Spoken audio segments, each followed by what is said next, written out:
monté cette exposition, c'était avec... je voudrais vraiment remercier notre association Kalinka qui a fait venir cette exposition à Dakar. Mais cette exposition a été proposée par le musée de Sviajsk. Vraiment, c'est une ville magnifique que je vous recommande à visiter quand vous aurez la chance de visiter la Russie, en particulier le Tatarstan. Encore une fois, je vous remercie pour être nombreux ici. Je sais qu'il y a beaucoup de gens qui ont déjà visité cette exposition avant, mais j'espère bien que vous allez parler de cette exposition à vos amis pour qu'ils puissent aussi visiter cette exposition qui va se dérouler jusqu'à, si je ne me trompe pas, le 6 octobre. Encore une fois, merci à toutes et à tous et soyez les bienvenus. Merci beaucoup. Merci beaucoup, Votre Excellence. Merci beaucoup pour ces paroles. Si on peut juste peut-être ajouter quelques mots sur la raison de cette expo, parce que cette expo est venue d'une rencontre inattendue et d'une découverte. Le directeur de Sviajsk, M. Artyom Silkin, est venu ici lors de, pas la dernière biennale, mais l'avant-dernière biennale. Il a beaucoup aimé le Sénégal et quand il est venu lors de la dernière biennale avec une exposition qu'il a fait avec nous, il a rencontré M. Bokoum, le directeur du musée des civilisations noires, et ils ont fait le tour du musée et il a dit, vous savez, votre musée nous rappelle chez nous. Et M. Bokoum a dit, ah bon? Il a dit, oui, saviez-vous que chez nous il y a beaucoup de musulmans? Et c'est là où ils ont commencé à parler du fait qu'en Russie il y a énormément de musulmans, les pratiques sont les mêmes et tout. Et M. Bokoum a dit, et comment est-ce qu'ils font l'hiver pour faire le ramadan ou pour faire les prières dehors et les sacrifices?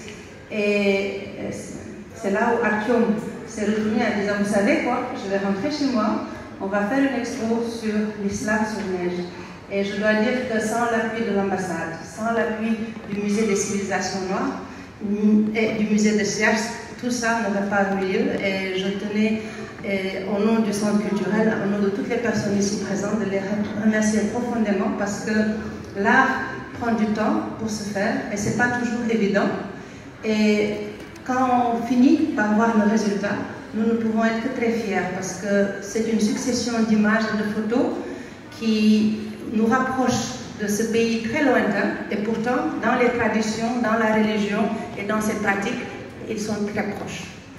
Et sans plus tarder, on essaye de montrer, et le message c'est que notre Dieu est unique, nous sommes tous des enfants de Dieu et que quelque part ce qui est important c'est de pratiquer les bonnes choses que les livres saints nous demandent de faire d'humain à humain, de musulman à chrétien, de musulman à juif, puisque si nous sommes tous les enfants du Dieu, quelque part nous sommes tous frères et sœurs, que l'on le veuille ou pas.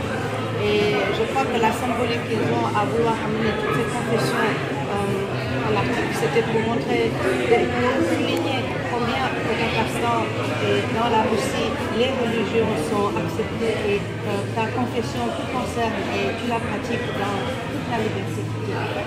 Et je trouve que c'est très bien. Et si on passait plus de temps à le montrer, peut-être qu'on aurait vu moins de temps. La première ville qui a accueilli l'islam il y a 1500 ans, et donc toutes ces villes-là sont exposées ici. Et l'autre exposition que vous avez en face, c'était une expédition qu'ils ont décidé de faire parce que vous savez, le premier livre, le premier Coran imprimé, il a été imprimé chez eux à Tatarstan, à Volga. Et ils ont pris